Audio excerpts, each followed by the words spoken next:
Good morning, everybody. Welcome to the webinar on the conversion remedy procedure and the FSC Remediation Framework. We have a lot of participation today, so that is a very good sign that there's a lot of interest in this topic. Today's webinar was actually requested by all of you in the last webinar that we conducted from FSC on the 22nd of July. My name is Amparo Arellano. I think most of you already know me. I will be the facilitator today, and I'm also manager in dispute resolution at FSC International, and will be presenting some slides representing the team at FSC. Together with me, we have a lot of representatives from FSC, which are going to be also presenting today and supporting us. So first off, Yan Lee, which is a policy manager from the Policy and Standards Unit at FSC, is going to be participating in today's webinar and presenting the side of the webinar that is about the conversion remedy procedure. We also have Shizuka Yasu and we have Anna Jenkins, which are both technical experts and have been commissioned and hired by FSC to develop the remediation framework. Anna is going to be on the line for questions, and Shizuka is also going to be presenting today. We also have participation from the technical coordinator of the conversion remedy procedure, that is Lloyd Jones. So he's also here to support us with questions, even though he won't be presenting. And we have also Stuart Valentine, who is the chairperson of the conversion remedy procedure working group. So we have a lot of support from different angles. We also have board members participating today. And we have also heard from a lot of the technical working group members from the conversion remedy procedure stating that, in fact, they wanted to participate today as well, but they couldn't because of the time zone difference. So we had to adapt because of the timing today. So that said, next slide, please, Nabila. The webinar objectives for today are similar as the webinars we have had in the past month, with some differences. So today, really, we want to focus on sharing information with you about the process on the conversion remedy procedure, as well as the remediation framework, but really to focus on what are the synergies and differences between the two frameworks. And we want to make it as transparent as we can, and we want to open it for feedback and questions from your end. So the objectives are still sharing information and getting feedback. But the slight difference today, I think, is that what we are sharing today in many cases is really in a draft format. It's really a lot of internal thinking, a lot of open questions that we have. So we wanted to also raise this disclaimer at the beginning to say that we are showing ourselves a little more vulnerable than usual, because we are really sharing with you what our thinking is on all these processes. But we do this for the sake of transparency, which is a core principle in FSC. So we hope that by being this transparent, we will really get also input from your side on how we can really tackle these challenges that we're facing, and that you also appreciate the fact that we are being transparent and very open. So please bear with us when we present things that are work in progress and not yet finalized, with a lot of question marks around it. We will consider today to be a success if you walk away feeling a little more informed on why does FSC have two frameworks, what are the differences between them two, and if you also either have a chance to really raise questions and comment during the session, or if you also see maybe the session also triggers you to get back to us later with further feedback. So that would be a success for us today. Next slide, please. Before we start, all the more boring things, the logistics around it. So we knew there was a lot of interest in today's session, but of course we need to adapt time zone wise. So what we are doing is we're going to be providing the translation to Bahasa Indonesia as well as to Spanish. And this is a way of, for those that couldn't join today, they can also watch the recording later. So the webinar is being recorded. Be aware of that. If you have your camera on, your name is also going to be there. So make sure that you are comfortable with that. And if you do want to listen to one of the simultaneous translations, then go ahead and then click in the button in the below toolbar. I think it's a globe that you have to click on it, and you can listen to the translation, either Bahasa Indonesia or Spanish. Next slide, please. On the housekeeping rules and how we're going to be organizing the questions. we really want to promote the use of Slido. So, but we are still offering Zoom chat also with the option of hands raising. So you can raise your hand in the chat. You can also, in Zoom, you can also comment, inserting your questions, but please try to do so in Slido rather than the Zoom chat. And if you don't want to show your identity, you can always message me anonymously, and I will make sure that your question is also followed through, even if you don't want to post it yourself. Next slide, please. So as I mentioned, really, we want to promote and really prioritize Slido. So I would really say rather not comment on the Zoom chat at all and just write your questions in Slido. Hopefully you should have no problems in accessing this because it's a rather straightforward tool. So you can either join the link that appears on the screen and then insert the code. You can also click on the link that we posted on the Zoom chat. And you can also scan the QR code and that will take you to Slido, and then everybody posts their questions there. And Slido also has anonymous questions that can be raised. So all the features are there, and it's just gonna make it a lot easier for us to keep things organized and ultimately to really not forget any of you and your comments. So that said, next slide, please. Before I enter into the agenda for today, I just want to give a heads up that today is also an important day. Beyond FSC is also the UN International Day of the World's Indigenous Peoples. And yeah, there's also, I mean, it is a relevant day for FSC generally, but there's also a lot of references to Indigenous peoples as well in the FSC Remediation Framework, as well as the Conversion Remedy Procedure. So yeah, we just want to give a shout out to this, and that today is also a relevant day for us. We're now going to look into what is the overview, the agenda for the session. We are going to have a rather long and extensive presentation. Unfortunately, maybe because what we really want is the second part, which is the feedback session and the questions. But there's just a lot of information. So please bear with us throughout the presentation.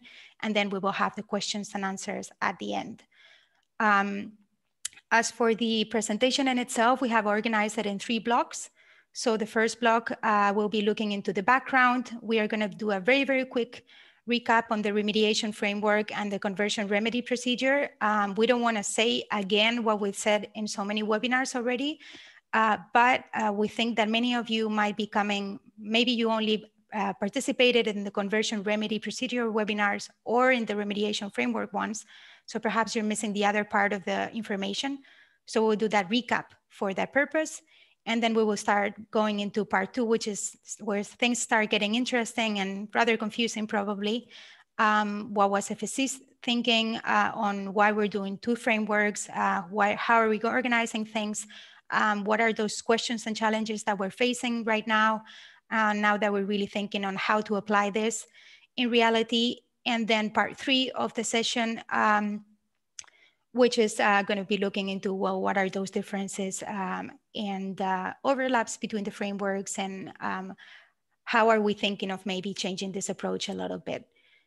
So that said, I think we can start with part 1, the recap. I'm now taking off my facilitator hat and then presenting on behalf of the FSC dispute resolution. And I'll be introducing just the first few slides before I hand over to our technical experts and to Yan Li. So yeah, to introduce like why we're here today, I do think it's slightly challenging. But I thought the first way of explaining this is to really like go a few steps back and really start thinking of like almost the beginning of times really. So I think we all know that a few decades ago, because of the pressure on the world's resources and so on, there started to be a situation where there was a massive deforestation in the world. And so that meaning that conversion from natural forest to another land use, and that second land use either being the plantation of forestry operations or the development of other agro-commodity plantations such as cacao, rice, soya, oil palm, you name it. So we are coming from historically a situation where because there's more people in the world, we need more resources. We need land to develop these resources. We know that a lot of companies have just cleared forest and then established other type of plantations there. And we also know that that has severely impacted specifically tropical countries where we have very, very beautiful forests, high biodiversity values, high biodiversity, species, habitats, ecosystems. So there's been a massive impact in biodiversity loss, in HCV loss, and severe consequences as well. In some cases also to the social aspects, because often people were living in those areas or depended on those resources, so on and so forth. So we are coming from historically a situation that is rather terrible in summary, environmentally and socially, and for some decades, and we know that is still continuing in certain areas of the world, others is sort of slowing down. But ultimately, that is the past situation. Now, in 1994 or around that date, FSC was created as an organization to promote responsible forest management or sustainable forest management. So when we were created, I think the focus was really to look into specifically our scope of work and our business, which is we're going to tell companies how to do sustainable forest management adequately, and we're going to make sure that we can audit that in a proper way. And we now have like more than 25 years of experience in doing that. And I think we have demonstrated that, in fact, we have developed a very robust system to do this. So 25 years later, my sense is that FSC is now in a very different position in the sense of we have already mastered what sustainable forest management is and environmental certification of this. And we are in a rather privileged position as well, because we are a very influential organization as well. So now that we mastered our core scope of business, I think we are in this position where we can say, well, actually, what else can we do to bring like some positive impacts in the world beyond what we're already doing within the scope of certification? And here's where the whole remediation framework comes in and the conversion remedy procedure comes in, because we're in this situation where we can start like exploring other areas of work where we can bring this positive feedback to the world beyond our certification scope. So our thinking now is more like, okay, yes, there's been really horrible things happening in the past. That has happened already, so we can't really change what happened with those forests and how those values were lost. But what we can do from now onwards is to really have conversations with the companies that cleared the land before and are now willing to not do so in the future, and actually provide social and environmental remedy, and make sure that that social and environmental remedy is to a level that is adequate and acceptable for FSC. And if that happens, then we should open the door to these companies to come back. So we are more thinking that it's worth exploring this other area of work and really have these conversations with the ultimate goal of having remediation of the social and environmental impact. So we want to positively impact the forest and the people that were affected initially, and hopefully by that, even if the initial values are not recovered, but we will be still driving something very good. So more thinking like changes moving forward and towards the future. So yeah, I sort of like skipped something that I wanted to mention here, was that before the thinking that we have today of like, let's do collaborate with companies and think about social and environmental remedy, FSC had a very clear zero deforestation policy, right? Which was the 1994 rule, and then saying that from the year that FSC is created onwards, we will not tolerate conversion, and that this is also backed up by the policy for association, where we're also saying that even outside the certified area, FSC shall not accept significant conversion either.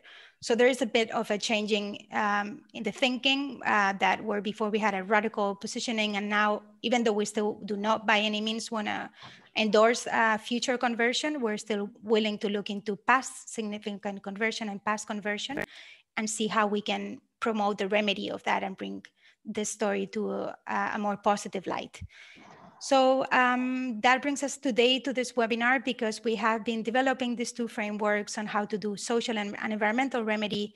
And what today is about is looking into why do we have two frameworks, and then seeing like what the complications on that are and whether or not that makes sense, and how you can provide feedback to really make sure that that works. Next slide, please.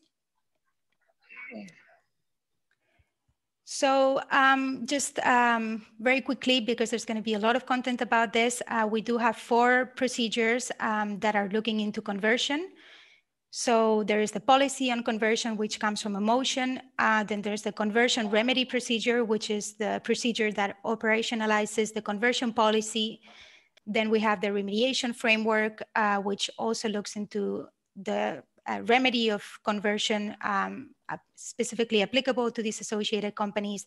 And then we have the policy for association, which is the quote unquote FSC's code of conduct that also indicates that FSC shall not accept significant conversion. So all these documents are referring to conversion and significant conversion and how that should be remedied. And the interesting part is that they're all being right now revised, developed, and so on. So they are all work in progress. And because there's such a need of alignment, that means that any change that happens into one will probably impact another as well. So we need to really make sure that we work with each other and that all our processes are ultimately making sense in a more cohesive or holistic way. Next slide, please. I'm not going to comment anything on the slide. We might come back to this, but we just wanted to show you that we have further comment on the synergies and alignment. Next slide, please.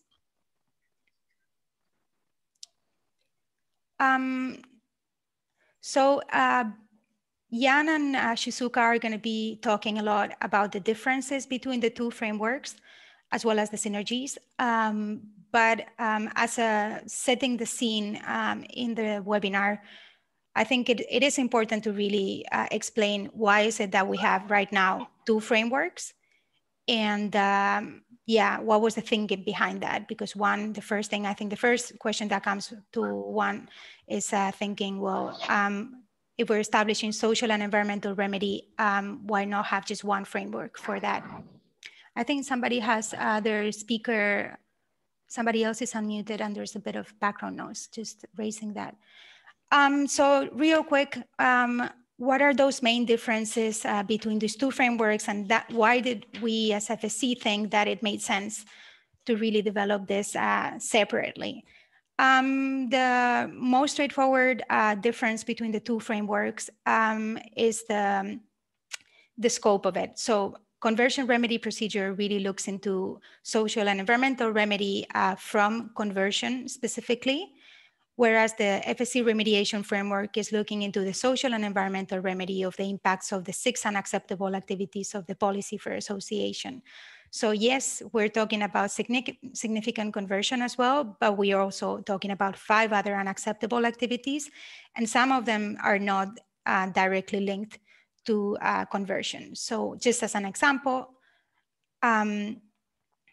we could have a scenario where we're asking a company that is disassociated to implement the remediation framework to remedy the social impacts that could come from the violation of an ILO core convention. So from not respecting workers' rights in their facilities and their forestry facilities. And that could be completely unrelated to conversion, but we would still be using the remediation framework and we would still be requiring social and environmental remedy of those impacts. Well, social remedy of those impacts in that case. So we are covering other situations, other scenarios, and requiring social and environmental remedy for that beyond what the conversion remedy procedure is looking at. And the conversion remedy procedure only looks into the conversion element. So that is the one difference that is like easier to understand, I think.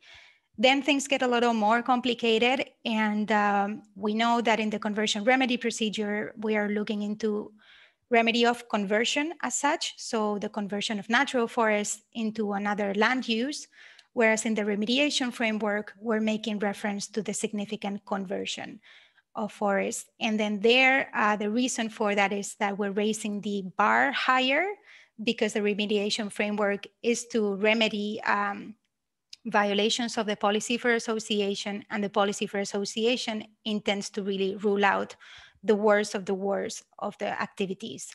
So that's why we consider a policy for association violation to do significant conversion not just conversion. And that significant conversion is defined as 10,000 hectares of forests or 10% of the management unit. But truthfully speaking, we've never really used the percentage. So we're really referencing the 10,000. So there, that also indicates that there's, in principle, a difference of the scale of the remediation that we're looking at in the conversion remedy procedure versus the remediation framework.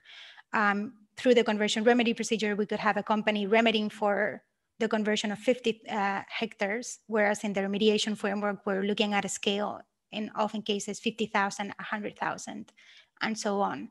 But this is in principle.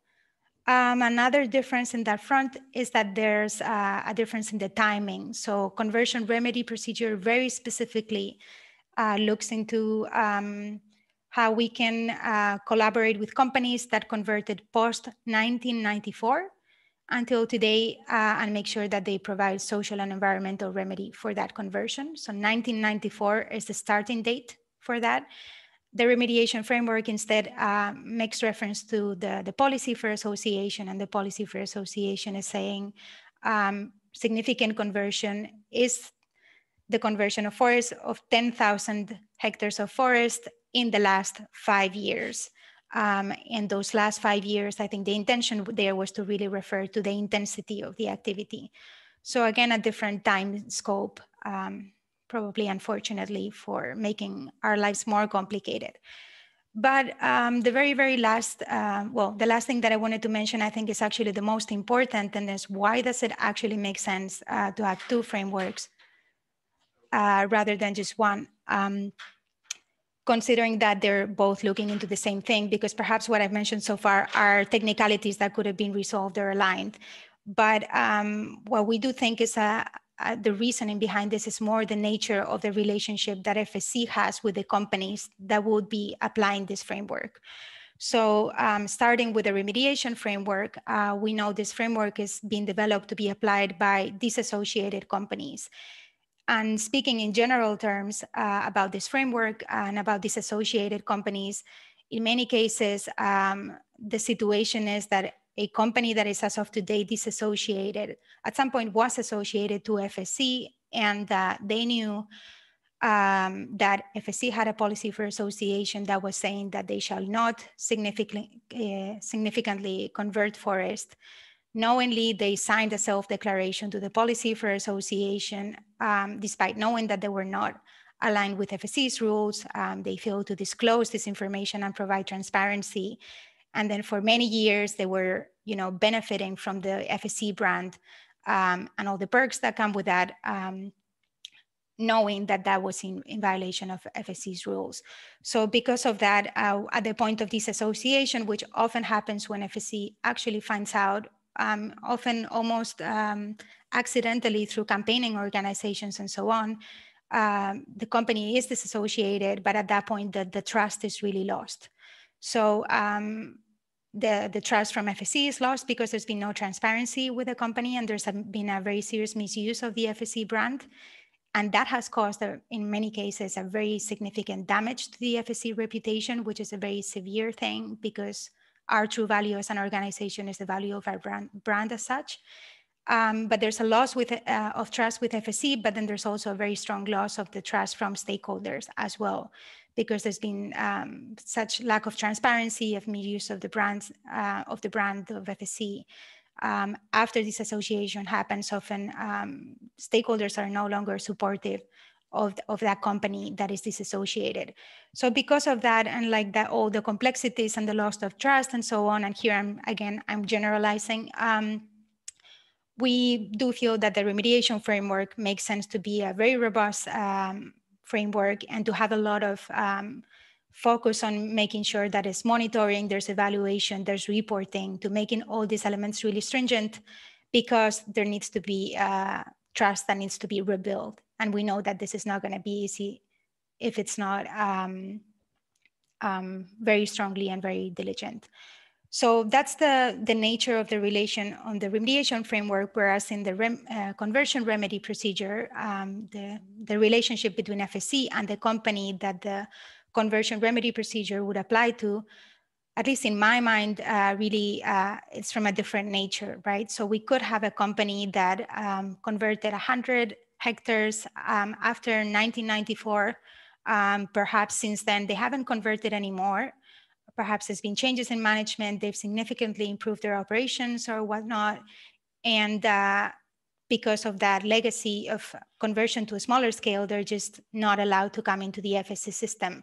But the thing here is that in that scenario, this company would be reaching out to FSC or to the certification body and transparently saying like, hi, I'm interested in FSC certification, but actually I know that I'm in violation of the 1994 rule. How can I do social and environmental remedy to address these issues in the past so that I'm allowed into FSC again?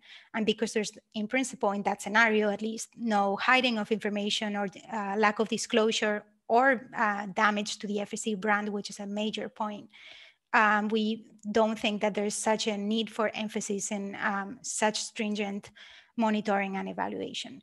So that would be further supporting why there would be a separate framework for that, because there's a different nature on what needs to be addressed. So I don't want to speak anymore on this because there's going to be a lot more content. And sorry if I really extended myself a lot. I don't know how else to explain this without going into length. So next slide, please.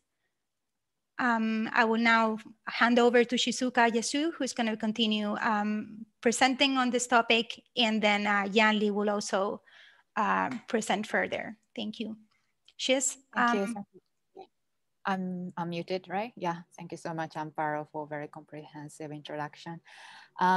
So yeah, this slide is showing a larger view of interconnection of PFA remediation process and the conversion remedy process and the certification process. It also shows where the implementation of PFA remediation process and the conversion remedy process are corresponding each other by the same colors of this dot dot on the line. So the top line shows remediation framework. So after prerequisite or readiness conditions are met, the process step forward to development of company-specific roadmap, which remediation framework to be used as a template and a navigation. And upon approval of the company-specific roadmap, implementation of remedy process starts, the roadmap process starts. And the roadmap implementation is not the checkbox exercise, but process and outcome oriented. Remediation framework expects company to implement intensive engagement with stakeholders and rights holders. So we do not really specifically set a strict timeline in between during the implementation or action of registration. So the whole process is made for trust building. So at the step of verification for ending disassociation or for accepting association for pre-association process, FSC wants to see the company's demonstration for good stakeholders engagement, not just outcome of remedy or past harm. So after that, company can apply for FSC certification, but still needs to continue the restorative action at the same time while they are applying and implement certification process. So the lower line, it shows the CRP's process. It starts from the baseline assessment, and that includes the identification of stakeholders, rights holders, and environment and social harm. And in the remediation framework process, these sets of identifications, 3 identification works, comes early stage of implementation of company-specific roadmap. It's not coming in a prerequisite or in the roadmap development at the stage of the implementation phase of the company-specific roadmap.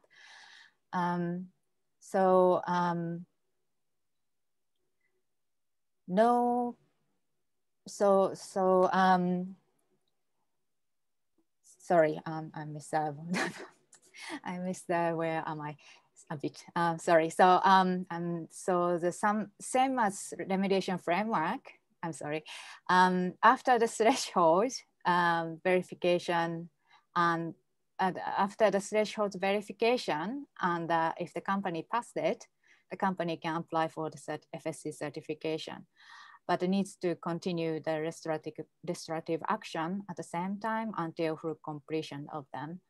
So it is maybe too basic for most of you to mention, but both remediation process, remediation of PFA or conversion remediation process is separate from certification process. As I noticed, some people still sometimes confuse this certification process and remediation process. So I just wanted to just raise it. So basically, remediation framework and conversion remedy process, these two processes we are working on is developing sorts of new universe for FSC. Next, please. Thank you, Shiz. So we believe that when we talk about remedy and remediation, it's very important to really clarify where and when does remedy or remediation kicks in within the FSC system. So this is why we prepared 2 slides to present you what are the current FSC rules on conversion and what are the proposed changes to the rule which would allow remedy at certain level. So on this slide, you're looking at the current rule for conversion, and the blue part represents the certification scenario. So for organizations applying for full forest management certification, they would face the so-called our famous 1994 conversion rule. So this rule derives from the criterion 6.10 in FSC principles and criteria. And under this criterion, for management units containing area converted prior to November 1994, they would be eligible for forest management certification. As Amparo mentioned, FSC was only established around the year 1994. But if the management unit contains area converted after November 1994, then the management unit would not be eligible for forest management certification. And there are only 2 exceptions for that requirement. So the first is when the organization, they were not directly or indirectly responsible for this conversion in this management unit. And the second exception is that when the conversion affects only a very limited portion of the management unit and is creating long-term conservation benefits. So I will pass to Shiz for the association rules. Okay, thank you. So for PFA side, PFA, as Amparo introduced, has 6 unacceptable activities, and one of them is significant conversion. So PFA was introduced in 2009, and it is to protect FSC's reputation from organizations that commit unacceptable activities for FSC. So one of the 6 unacceptable activities category is significant conversion of natural forest under HCVF. It is considered as PFA violation when conversion is considered as significant. So I think this Amparo's explanation already quite robust and clear. So when it comes, when the conversion considered as significant, then it is subject to disassociation. And the important point of this slide is that organization still can associate with FSC if it's just conversion, if it's not considered as a significant. So non-significant conversion association can be still made. That's the current rule. Yeah, so now we have reviewed the current rules on conversion. So what would be the proposed new rules on conversion if the policy on conversion would be effective? So the policy on conversion proposed, first of all, to keep November 1994 as a very important cutoff date. So this would mean the scenario and the requirements prior to November 1994 would remain the same. But the conversion policy proposed to add one cutoff date, which is the effective date of the conversion policy. So this would mean that if management unit containing converted area between November 1994 and the effective date of the conversion policy, then the management unit is eligible for forest management application if the organization can demonstrate compliance with the conversion remedy procedure. But what I'm saying now only applies to organizations directly or indirectly involved in that conversion in the management unit. And if the organization, they were not involved in the conversion, but taking over converted area, what would be the remedy requirements for them? So this is actually the only element that the working group working on the conversion policy, they did not reach consensus on.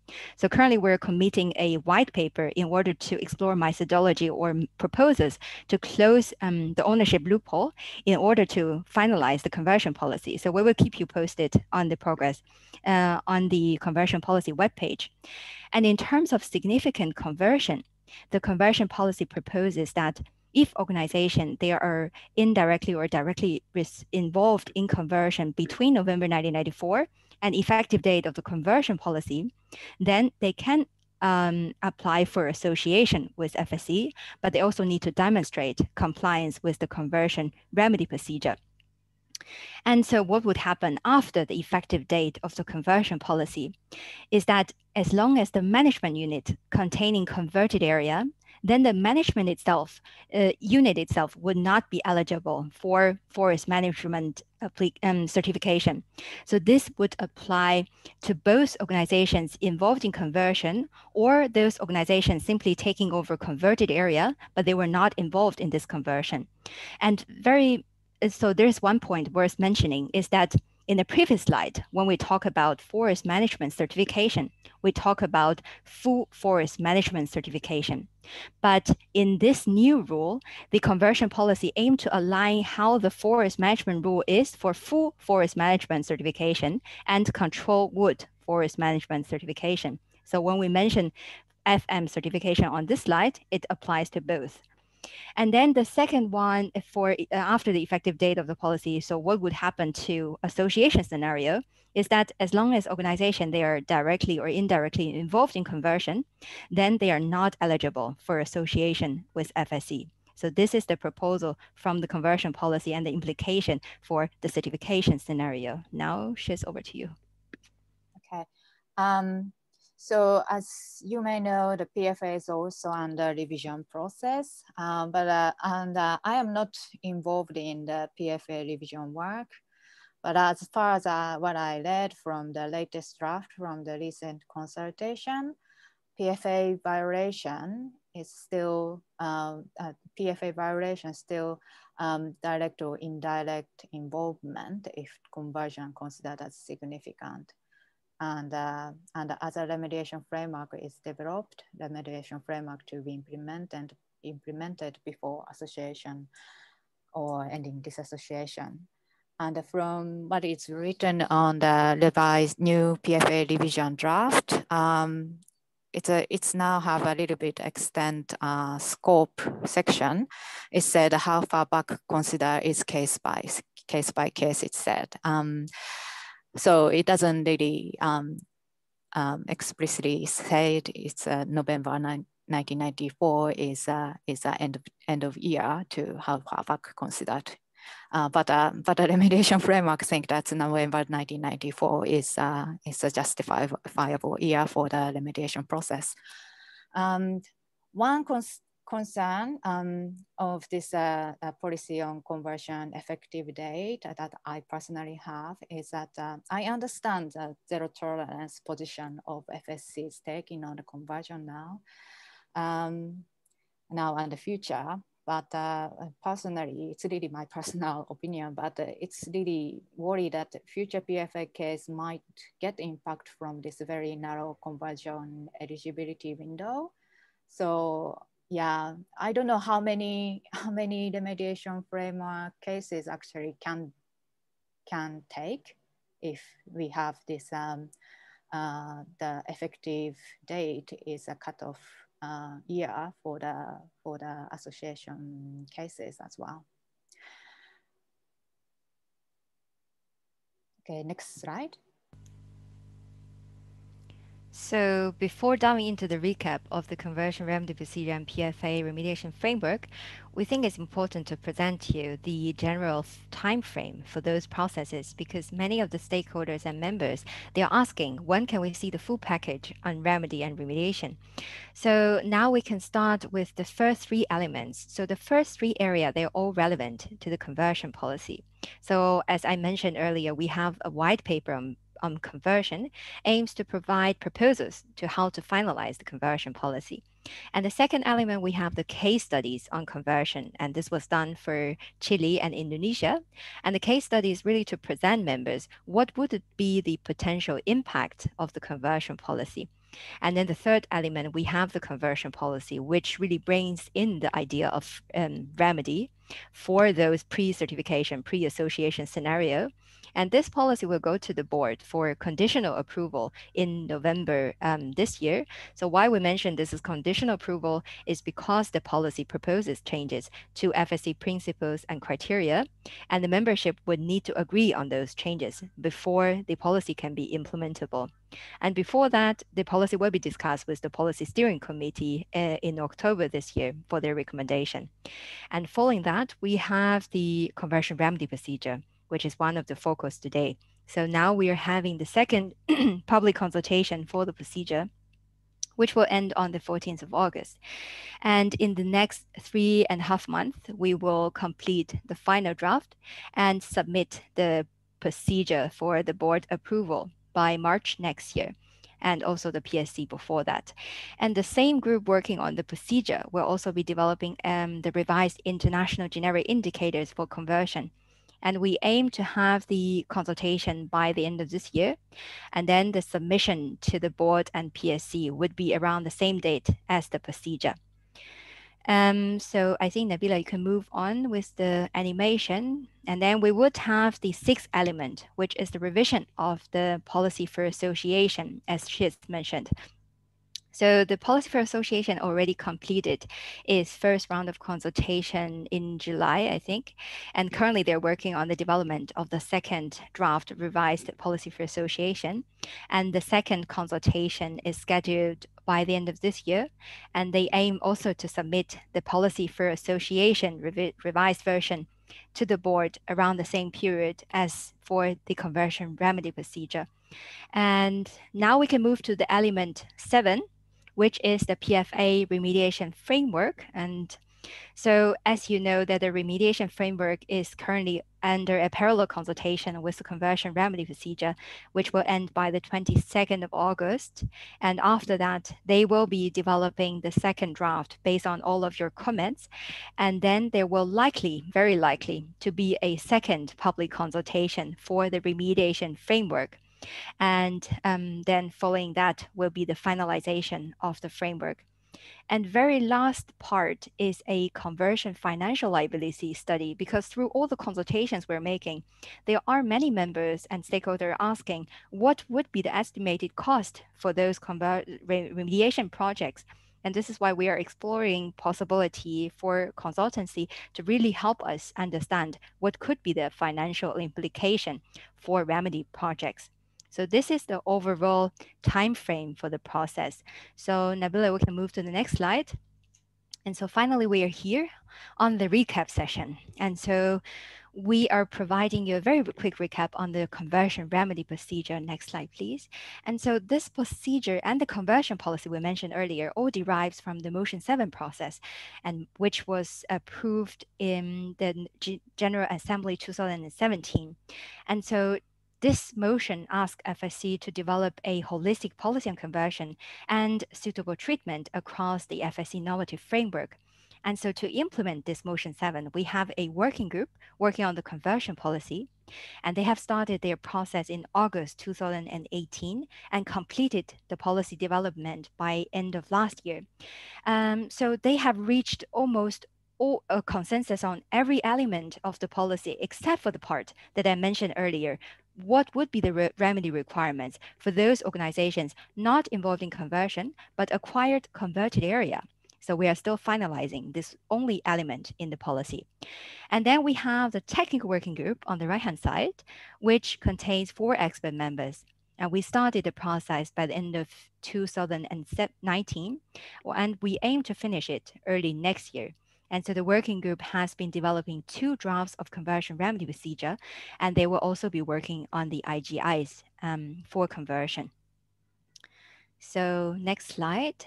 And finally, we're at the technical requirements of the remedy procedure. So this procedure applies to forest management certification applicants and association applicants. And they will face 6 parts of the requirements. And each part has its specific milestone. So for part 1, I think we can slow down the presentation a little bit. So for the readers to have a breathe.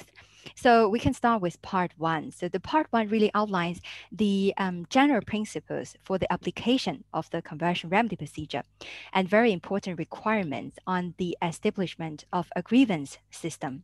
So after part 1, the organization, they're expected to reach the milestone number 1, which is they should have a signed agreement with FSC, subjecting themselves to dispute resolution system to manage any complaints related to the conversion remedy procedure. And they should also be signed agreement, agree supporting FSC missions. And then another element should be that they have their grievance system established for affected rights holders and affected stakeholders. And this system will be used across the whole remedy cycle. And after reaching this first milestone, they can move to part 2 of the procedure, which is the requirements for the baseline assessments. So these baseline assessments are separated to environmental and social baseline assessments to identify what harm has been caused due to conversion. And based on the harm caused, there will also, the organization need to agree with affected rights holders on the agreed required remedy. And so after part 2, the second milestone shall be reached, which is the harm caused by conversion and the required remedy should be agreed with affected rights holders. And after reaching milestone number 2, they can move to part 3 of the conversion remedy procedure, which outlines requirements for a concept note.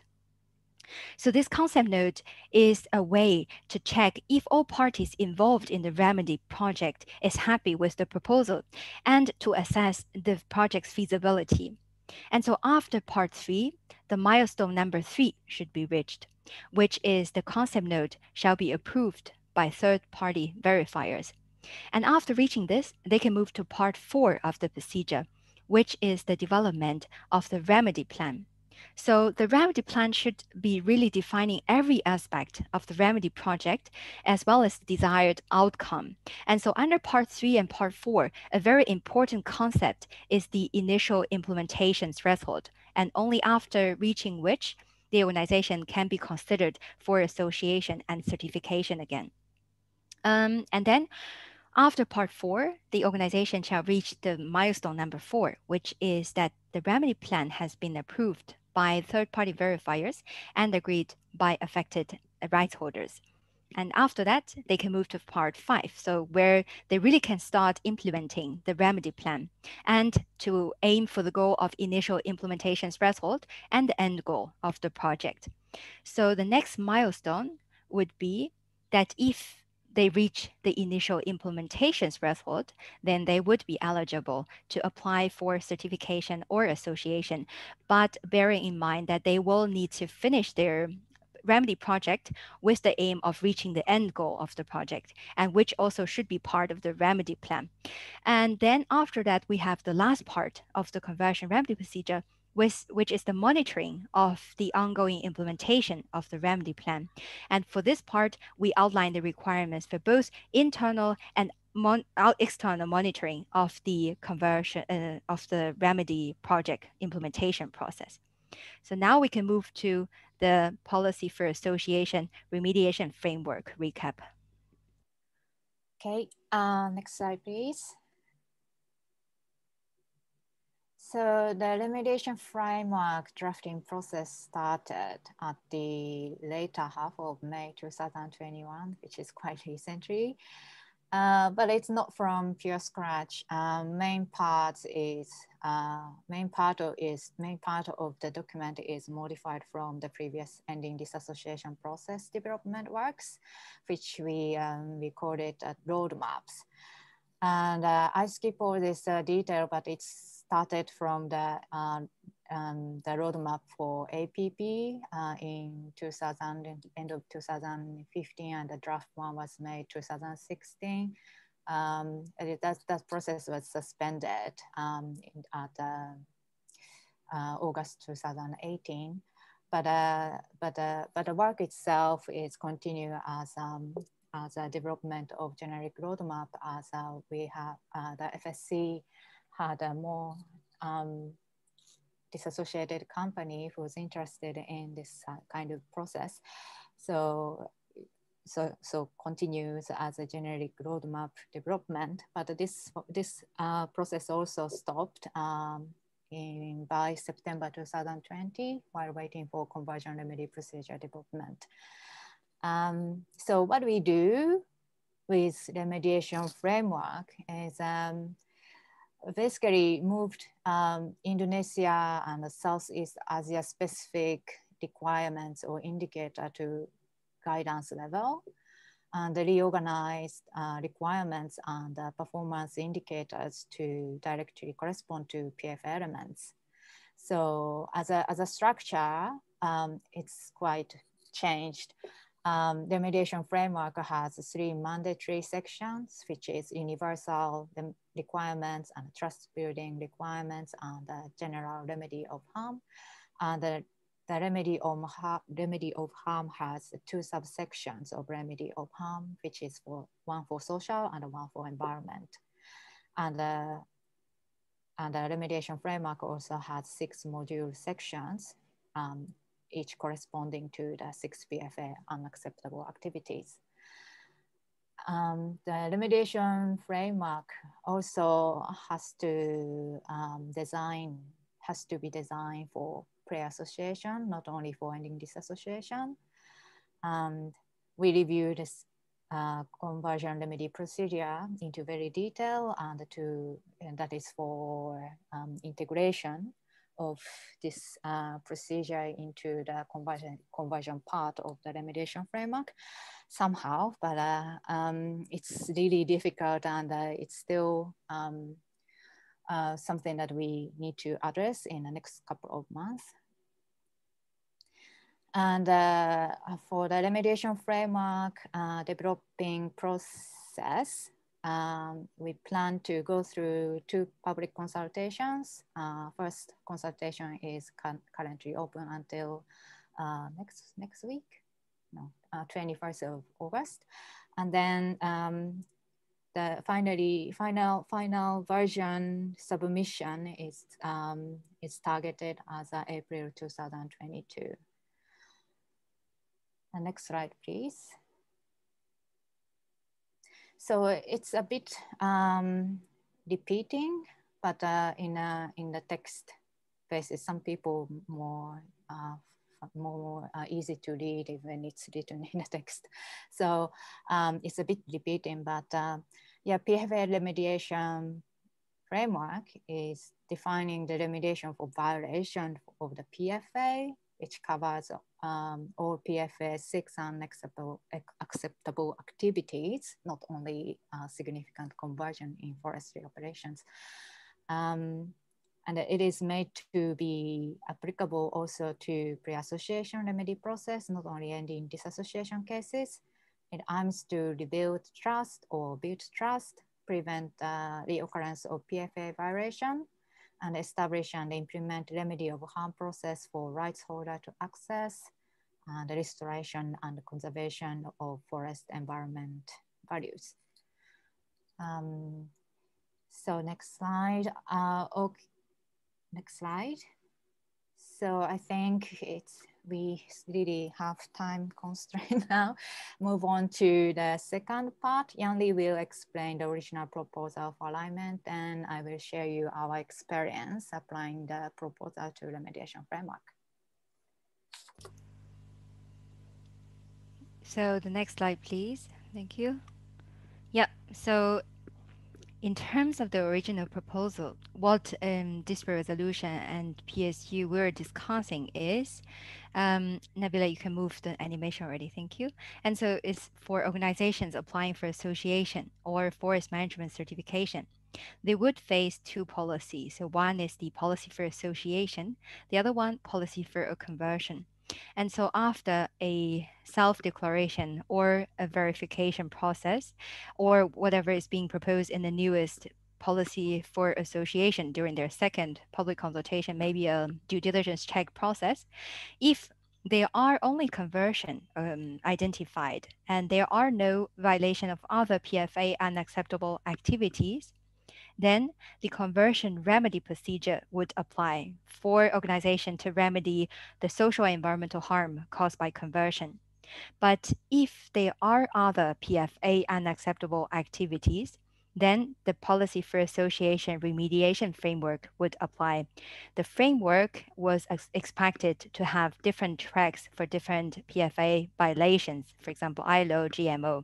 And then for the ending disassociation cases, as Amparo mentioned at the beginning, so they would be naturally requesting more stringent monitoring, for example, or reporting obligations, and the scope probably are very different as well. And there will be a separate track for ending disassociation, meaning that for the remedy of conversion, apart from the conversion remedy procedure, they would face much more stringent requirements in terms of remedy. So I think, Nabila, we're done with this slide. So this was the original proposal. And so following this original idea, what has been planned is a two-phased approach. So for the policy for association remediation framework, the phase one was planned until the its first consultation. And so is really the activities include to build the link with the conversion remedy procedure, which has been done in the remediation framework currently. And second is to develop a explicit process for PFA violations not stemming from conversion. And then the third element is to identify necessary add-on requirements, for example, to include organization supply chain, not only the company group. And then the phase two, following the first consultation, was planned to add the conversion remedy procedure into the PFA remediation framework properly, and then to develop scope and guidance for how this remediation would apply for pre-certification PFA remedy. And then for the conversion remedy procedure, what we would do as a phase one is, Nabila next, thank you. Yeah, is to build the link with the PFA remediation framework in our consultation materials, which we have done in the current consultation to explain what would be the alignment proposal. And the phase two is to align how the social remedy requirements in the conversion remedy procedure with the PFA remediation framework, because we have been working quite closely for the alignment of environmental remedy principles. But in terms of social remedy, we didn't had the time to really comprehensively look at the differences and synergies and how do we align them in reality. So this was planned for the phase two of the project. And so now I will hand over to Shitz for the next slide to what is their experience applying this original proposal. Applying the proposal in the remediation frame draft one phase was quite difficult actually, as anybody can imagine. So we started exploring the scenario of the conversion, harm, and the remedy, and which and what apply. So we have the three scenario sets, one for pre-association, one for pre-certification, and one for ending disassociations. And for pre-association, the scenario is a bit diverse type of cases coming in. Like, for example, case only with conversion issues, or there's a case with conversion and other PFA violations, and there's a case without conversion issue, but only with other PFA violations. And for pre-certification, pre-certification is easy one. applying CRP only, as assumption is that company is already associated. That means it already meet PFA and do not need to worry about the PFA violations. And for ending disassociations, the applied remediation framework for any cases as it is PFA violation cases. Another simple one. But we stuck in the difference of magnitude of conversion to be remedied between the significant or non-significant conversion, between whether we should use the CRP and the remediation framework for the pre-association phase when we find both significant part of conversion and conversion. So what to do with conversion? Could you click, Nabila? Sorry. So what to do with conversion considered as a significant, which is much severe from than just conversion from the PFA point of view. And we can maybe say conversion is conversion and treating the same way, but we, from the remediation framework development team side, it is fair to treat PFA violation and no PFA violation same. Is it fair? We question, we don't know. And we do not know yet how to merge two processes for the case with conversion and other PFA violations. There's overlap of infrastructures and procedures that cannot be simply used CRPs from the remediation framework perspective. Next slide, please. So now I would like to show interconnection of conversion with other unacceptable activities for PFA. Illegal logging can be cause of conversion. And click please. Traditional and human rights violation can be triggered by conversion, but the violation of traditional and human rights can be the driver of conversion too, as if it comes as encroachment, for example. And some conversion can cause destruction of HCVs, not only direct conversion of HCVs within the management unit, but possibly impact could occur outside of management unit. And introduction of GMO could be a set with conversion, as it could be a driver of conversion with intention or unintentionally. And so all related, except for ILO principles and rights at work, that can be happen and related to conversion. So when the conversion remedy procedure only covers harm from conversion and other PFA violation to be applied remediation framework, like I highlighted in the previous slide, we still need to clarify where significant conversion will be addressed or not. And another question is, especially related to human rights violation and HCV's destruction. In the real world, is it always so simple to distinguish the harm directly associated with conversion or rather with other activities? And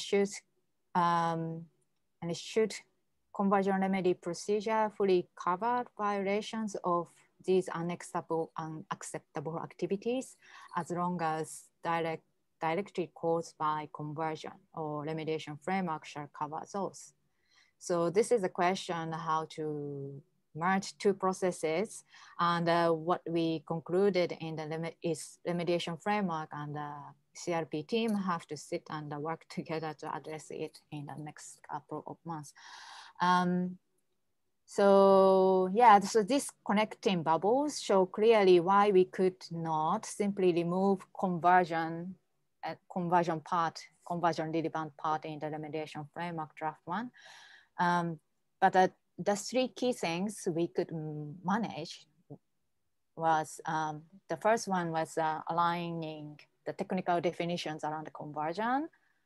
And the second one is reorganizing the sections so that we can highlighting the part of remedy of harm, general requirement, and the subsection for social harm remedy and environmental harm remedy separately. So we can see the section corresponding to the contents of the CRP directly. But still a lot of interconnection with universal requirements, with remedy of harm requirements. So where some general requirements partially overlaps with a conversion remedy procedure. So that is something we need to work to address so that we do not have the two different procedure requirement. And the third point is listing the conversion or PFA violations case scenario and the described navigation, what section to be used in each case is in the module section D. I'm not sure whether this is a perfect to clarify the scenario of conversion or significant conversion for the remedy process. But that is our try, but maybe we should be reviewed in the next process of the drafting process. Okay, next slide. So that was a quick touch of our sweat and tears of last couple of months. Let's go to the last section now. We are going to deep dive into more technical details comparison of CRP and remediation framework. So in the next 5 slides, 3 slides actually, so we're going to present you what are the differences between the two processes. And those differences are categorized as principle level difference or infrastructure level differences. And so some of the differences is really, we still need to align between a PSU and the dispute resolution team. And there are some other differences that has a rationale that why they're different and why they need to be different. But either way, we would really like to hear your feedback through the public consultations. And if you think those differences are really making any sense, or what is your proposal for aligning those two processes? So now let's start with a principle level difference. And so on the left-hand side, you're always looking at the conversion remedy procedure. And on the right-hand side is the PFA remediation framework. So the first one is what is the end goal that the two groups working on those procedures, they bear in mind when they started developing the two processes. So for the conversion remedy procedure, the goal and the purpose of the whole procedure is to remedy the environmental and social harm caused by conversion.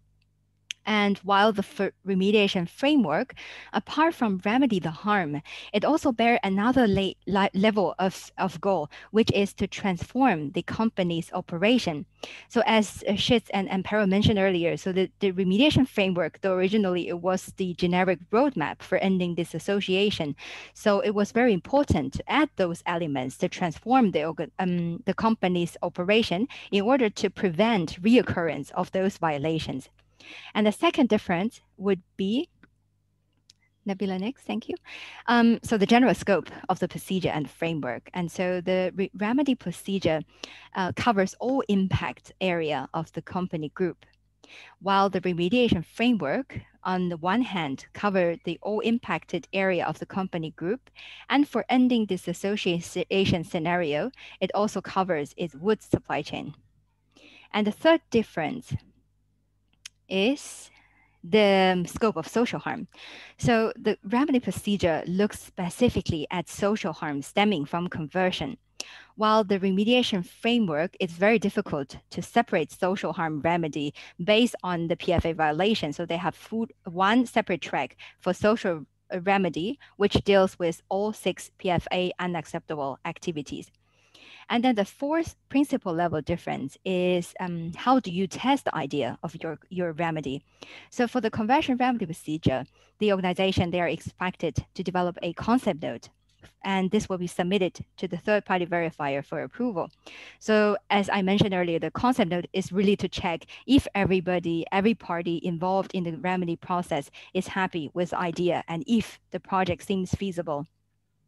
While in the remediation framework, the method is slightly different. So they're using pilot testing and indicator sequence the verification milestones in order to check the feasibility of the remedy project, the plan.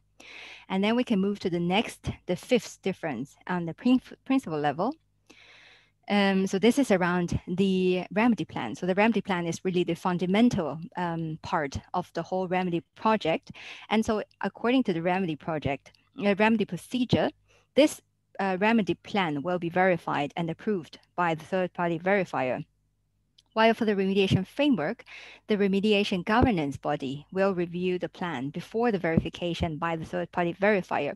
And for this part, in the next slide, we're going to present you more infrastructure level differences between the two processes. And we can move to number 6, the major difference is about the nature of requirements itself. So if you read through the procedure and the framework, you will see, for example, for environmental remedy, the type of requirements differs slightly. So for the remedy procedure, we focus very much on technical requirements in terms of restoration, conservation. And then for the remediation framework, it is more a process-based requirement.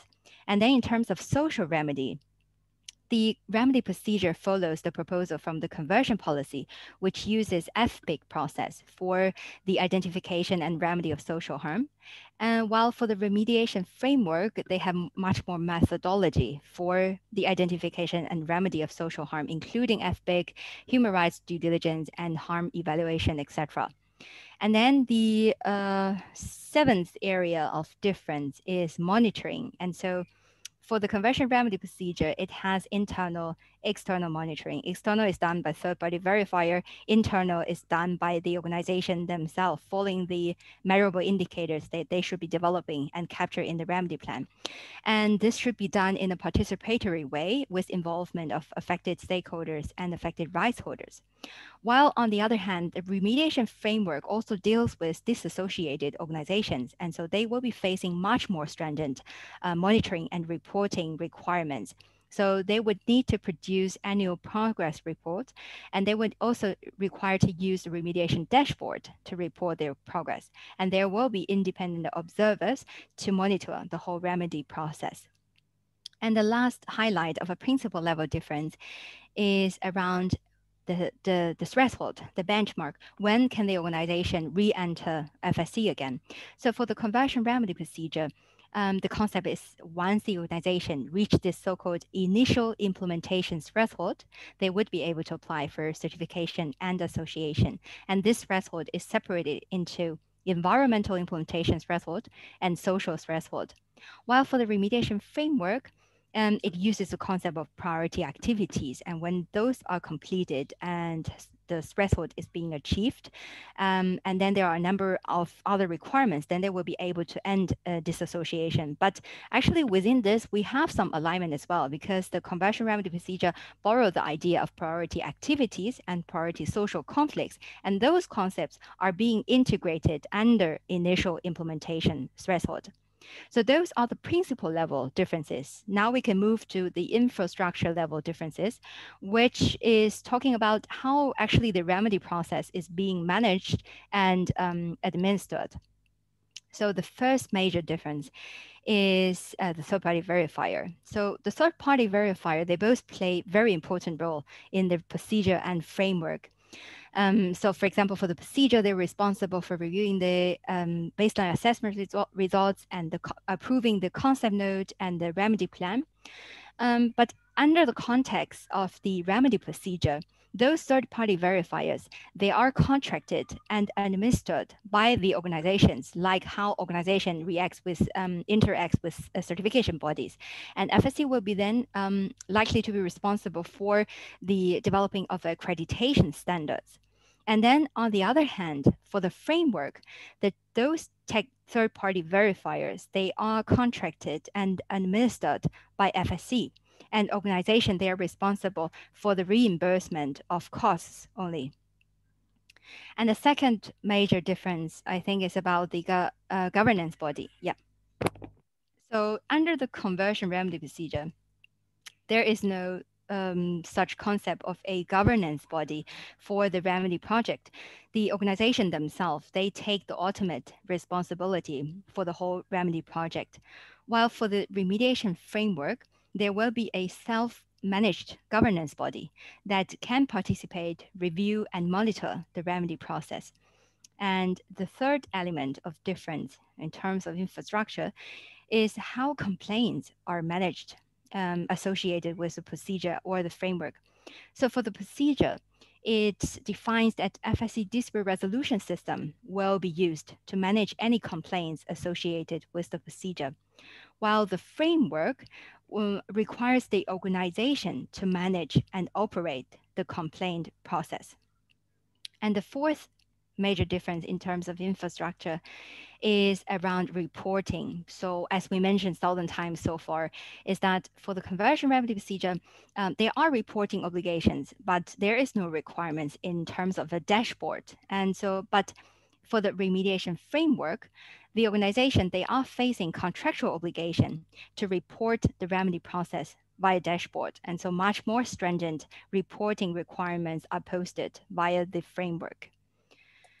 I believe now we can move to the happy part, which is the synergy. And before that, we have one more very detailed slide. So this is really an example of that everything is not so black and white. So it's not aligned or not aligned. So there are elements between the two frameworks that are aligned at certain level, but require further examination. So we can go into details on this slide if you want to visit it in the Q&A session. But now I will be handing over to Shitz to present to you what are the already aligned processes and what are the plan. Okay, I'm taking the happy part. Next slide, please. So yeah, let's start from the beauty slide. The beauty of this slide is both conversion remedy process and the remediation framework aligned already the remedy outcome at the principle levels. So the four core principles are equivalent and proportionate and the longevity and the additionality. You can find the definitions in the documents. So I will not go into the details. But as long as it is aligned, I think we do not have to worry too much on technical details alignment. Maybe I'm too optimistic, but that's what I feel. Actually, both processes already have similarity, even though they come from quite different environment. Next slide, please. So the other similarities that we would like to highlight are here. So both process requires organizations-led grievance mechanism as foundational infrastructure. And both process requires independent experts. Navila, please, next. Yeah, thank you. So both conversion remedy procedure and the PFA remediation framework both requires independent experts to involved in identification of social harm. Next, please. And both procedure framework requires third-party assessors to verify milestones. It was covered by Yan Li earlier as the differences, but I think this not minor, but small differences brought by the difference of what is set on the infrastructure in both documents, or it just come from the difference of document background, as conversion remedy procedure is more coming from the forest management certification standard, and the PFA remediation framework is coming from the procedure of the PFA complaint handling procedure. So that's two difference makes a difference, but what's the third party assessor is used or independent expert is used is quite similar. And how far going back in terms of year, both processes address conversion back to November 1994. And maybe later when policy on conversion will be enacted, we will have the cutoff year. And both set the same remediation vision, which is resilient forest and resilient communities. So that's a similarity that these two procedures and framework has. Next slide, please. So we are almost getting there. So we prepared 4 more slides like this, very simple, no more animations. But we do not explain one by one for now, as I really worry about the time. But you will have time to read after all slides finish. We can come back later if you are interested. So these 4 slides we prepared is, this one is the table of comparison between conversion remedy procedure and the remediation framework. What's the difference of the scope of harm and the thresholds to be accepted by FSC? Click next slide, please. And this one is the scope of environmental harm and the remedy scale required. And click, please. And social threshold and social thresholds comparison. And click, please. And the comparison of other thresholds. So yeah, it was quick, but I'm sure we will provide time for you to read before the Q&A session. We are happy to coming back in detail if anybody asking any questions or clarification on that, or any feedback specifically on this threshold area. I return a mic to Amparo for now. Thank you, Shiz. Thank you, Jan. It's been a very good presentation. Also long, I think, for the participants, but I don't think there's any way around it. We really need to get into the details and it takes time.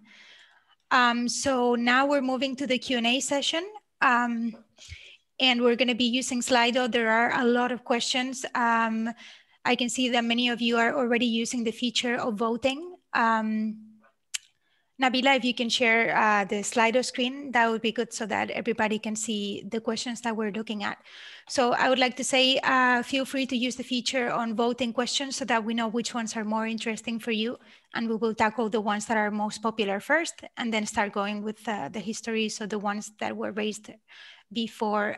And with that, I'm gonna give the floor to Grant Roseman. Grant, would you like to talk now and explain a little bit the background behind your question, because it is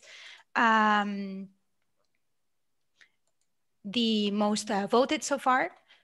So I think it would be good to hear from you. I'm now giving you permission, yeah. Great, thanks, Amparo, yeah. Yeah, my query is about transparency, because I'm looking at, I mean, I assume this webinar is really about comparing and looking at the commonalities and the differences between the two, the framework and the procedure. So I was looking at that and looking at the transparency aspects, in particular, you know, who is the entity, what is the organization that we're dealing with here, and, you know, who are the entities or its associates, or in the case of the PFA, their wood suppliers as well. And for stakeholders to give feedback on their progress, or, you know, even the initial feedback on the baseline and so forth, we need to know who the entity is. You know, which are the companies involved in the group, or its associates, or the wood suppliers, and we need to have that very clear and available, and where are they operating as well, so that we know where the impacts will be and so forth. So this is, I mean, it's not a new issue. It's one that stopped the APP roadmap process, and it's certainly an issue with April as an applicant as well. So I'm surprised that neither the procedure or the framework have addressed that. Maybe it's somewhere else and I've missed it. Thank you. Thank you, Grant, for that. Anna, is this a question that you would like to answer, or I feel like this is, yeah, okay. I can hi Grant, thanks. Yeah, Grant, so I think in one respect you're right, and you ask, is there a place where you've missed it? It is a requirement in the remediation framework process, but right up front. So actually, Nabila, could you go back in the presentation to the first slide that Shiz presented? I don't know if you remember, it had 3 lines on it. So while Nabila's finding that slide, Grant, so prior to even entering a roadmap process, the company has to declare all of that to FSC. But where you're right is that's being declared to FSC, it's not being declared to all the stakeholders. So, you know, in that respect, then yes, you're right. It's not that it's not being looked at by FSC. So indeed, that is what stopped the APP process. But actually in this webinar, we should only be focused on the generic rather than specific cases. So that's the last time we'll mention a specific case. But thanks, Grant. We're noting comments as we go, but that's a really good one to stick in the written feedback. So yeah, it's a couple of slides earlier, Nabila. Go back 1 slide, I think. Earlier in the presentation. This one here, yeah. So no, forward 1. Next, yeah, that's it. Where it's prerequisites here, Grant, on the top line, that's where that fits in. But back to you, Amparo, and we'll note Grant's comment. Very good. Yeah, so then in terms of the most voted questions, I think we can look into Ida Greenberry's question. And then she's here commenting, am I the only one who think that the whole process are too complicated and when a simpler streamlined process will be presented? I've also received anonymous comments from other stakeholders really requiring for streamlining and simplification. I think also from FSC, we are in agreement that we want to make this, you know, as less complicated as it can, despite, you know, considering the complications of the nature of the situation. But Anna, would you like to comment further on this, or perhaps Jan, on the need for streamlining? I mean, I can start. What I would say is that the 2 teams from the 2 processes are working closely together. And we're discussing plans internally within FSC about going further on that front. So one of the intentions there would be to simplify things as far as possible. It's also an intention in the remediation framework consultation in of itself as an individual process. The history of the remediation framework is it has come from a draft roadmap initially drafted for the APP process. And I mention that because it's a historical fact. Then we moved into a generic roadmap. And now we've just named, that's been renamed and reworked a small amount to the remediation framework. It has moved. The draft we presented hasn't been massively changed because we really did feel we needed to come to stakeholder consultation first. So having the message of a much greater simplification as far as that can be done, it is a very complex topic. So there is a kind of a tension between a call for simplicity and the of the complexities of these very complex forest and social situations. But yes, we hear that call for simplicity very clearly. And so we are trying our best in the next iteration to make it simpler within the remediation framework, but then in working with the conversion remedy procedure team to make it simpler in terms of how they interact. So perhaps I'll hand over to the CRP team, to Jan, or maybe to Loy. Maybe they have something to say on this.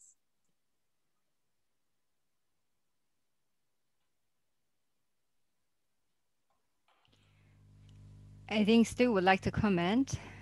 Stu, go ahead. Thanks, Jan. I think just to support what Anna said, what we're trying to deal with in FSC is really complex. And in terms of the various different questions from the stakeholders that we receive in consultation and trying to address these. And the solution for me is if we can get more input from members and key stakeholders involved in this, because many of the key stakeholders are not actually members. They are sitting outside FSC at the moment, waiting to join. And if we can get feedback on this in terms of how can we simplify it? Because on the one hand, we have some stakeholders who are very concerned about the integrity of FSC and allowing people into FSC who may have violated FSC's rules in the past. And on the other hand, you have people who say, well, we know we violated. We want to just know, what do we have to do to correct this so that we may enter? And it becomes a question of trying to get this balanced as to how our system can deal with this in a way that on the one hand allows people in, but at the same time protects the integrity of FSC. So thanks. Thank you, Stu. That's a very good point. We have now Aida Greenberry on the line. I've asked you to unmute, Aida, so I think you should be able to speak. Perhaps, Aida, you can really comment on Stu's point on how can we create this balance, if you have like specific feedback on how we can make this more streamlined and less complex, given the circumstances. We're happy to get that feedback from you. Over to you, Aida. Thanks, Amber. Look, we're trying to draft a generic, process here. I mean, logically, when you draft something generic, it's less complicated than if you draft something for specific companies. I mean, logically, right? Because it's generic, it's more general. It sounds like, because there's so many input from stakeholders, sounds like, it looks like, people just put bandage on every time any stakeholders come up with an input. But, generic should be very general. I'm sure we can still protect the integrity of FSC by coming up with something very general and still allow people to join FSC and implement it. Because based on my understanding, we're listening to the last 2 hours of presentation. I don't think that's implementable by any companies. So just stay with, come up with something generic and not so complicated. When you deal with individual companies, then you can add additional input or additional requirement that you design for that specific company. For generic draft, it should not be as complicated as this. I mean, like you said at the beginning, that we need to make sure that we have positive impacts with draft like this. I don't think there's any positive impacts can be created by this. Sorry, I'm just trying to be upfront here because I've been listening to this for many times. Thanks, Emperor. Yeah, thanks for your honesty also. I mean, I think, yes, we need to get that feedback as well, so that we do make sure that whatever comes out of this is driving that impact. Moving on with the questions, maybe we'll move into Dewey Muhtaman's question, because it also got a lot of points, so everybody is interested in this. And he's saying that, how about conversion due to government policies, such as granting mining permits to other companies operating into the concession areas to build public facilities?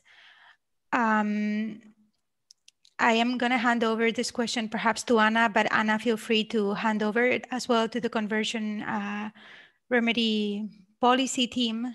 It is rather specific. Yeah, I think actually the conversion remedy team should start on this because it is specific to conversion. Okay. Stuart, would you like to give a go to this question, or would this be for Jan to answer?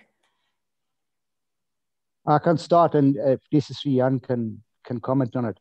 I think this is part of the concern, and even if we just look at the question from Grant in relation to this in terms of the closing of the ownership loophole, this is part of the concern of some of the members, in that we need to have a process in place that ensures there's no loopholes. But in doing that, we are also blocking some remediation and remedy processes that might be implemented and may actually be beneficial and fully demonstrate the mission of FSC in terms of responsible forest management. So, you know, the input from stakeholders is that we need to be able to look at this in a way where it goes back to the integrity and the mission of FSC. What is actually responsible of a forest management unit wanting to associate, or a forest entity, let me not call it a management unit because there may be other processes involved. And it comes back to how do we implement the mission of FSC in terms of responsible forest management and ensure at the same time that we're not opening a new loophole where people who have not been able to demonstrate responsible forest management are able to somehow enter FSC. Thanks. Thank you, Stu. Perhaps you can also answer the question that we have from Alan on screen. Will the members see a report on the case studies on conversion completed in June 2021? I believe that is the Indonesia and Chile cases that you mentioned. I'll leave that for you. So I can address that. So this, the draft report on the case study has been presented to the board for feedback, and we have received quite valuable feedback on how to improve the study. And so this is now being finalized, and upon its finalization, we are definitely going to make it available for the membership for review by the engagement team. And we will also be making it available on the conversion webpage, hopefully very soon. Mm-hmm. Very good then. Okay, great. I'm going to give you the floor. Give the floor to Sunil, who raised his hand a few minutes ago. Sunil, I unmuted you. I think you can hear me. Yeah, I can hear you. Can you hear me? Yes, very good. Feel free to share your thoughts and your feedback, or raise the questions that you raised in the chat as well. Over to you. Yeah, sure. Thanks a lot. It was a very good presentation. In a sense, tried to make the things simple, though it's very difficult to make it simple because the way we are approaching. Now, my concern is, going through either of the processes is going to risk kind of credibility of FSC in most of the cases where conversion has taken place. Now, if I divide both, like one is the framework, one is the procedure. To me, procedure looks to be a subset of framework. And probably we are trying to fast forward the process, or maybe we are trying to make it simple for the companies who have converted forest. And then we are going ahead with the procedure. In my view, I think it's better to keep it under the framework. Let's not try to dilute the framework and convert it into the procedure. But even if the framework adherence or framework, let's say the implementation takes time, I think let us give that time because that is extremely important for protecting the credibility of FSC. The second point is, if you look at it from the company's perspective, who really resorted to conversion, where the conversion of the forest happened in millions of hectares. Now, do you think the financial viability of those companies will continue if they convert the entire, they make the entire plantation area, all the converted areas into the natural forest? That's not the case. So I think in my view, let us stick to the framework and try to simplify that and not go ahead with the conversion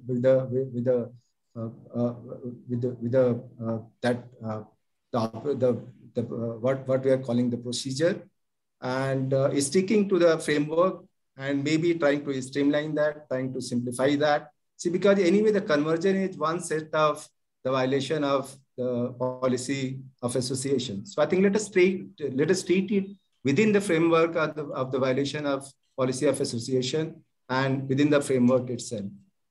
Thanks a lot. That was a view from my side. Thanks a lot. Thank you. We have Lloyd Jones from the Policy and Standards Unit who wants to comment on your points. Lloyd, over to you. Thanks. I'll go back to Dewey first. Dewey, I believe the best approach that FSC currently has in its toolbox for those areas within concessions that the government says must be converted for mining or building a highway or whatever is excision.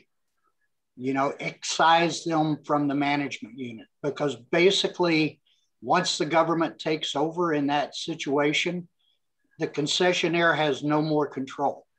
It's 100% a government decision, and you can't go against your own government. Yeah, exactly. Sunil, to yours. But so how we deal with that, Floyd? You excise the area from the certificate area, and you provide the justification for doing that. Right. Yeah, thanks, Floyd. So next one, Sunil. We did the procedure because there are companies out there that converted after 1994 who may want to end up getting certified and have never been disassociated. So the focus of the CRP is really on those companies more than those disassociated. You are correct that the CRP is an element in the remediation, the PFA remediation framework, but it's only one of several because the PFA addresses much more the conversion. And what we were trying to do within the CRP was only address the conversion part. Hope that helps. Thank you, Loy.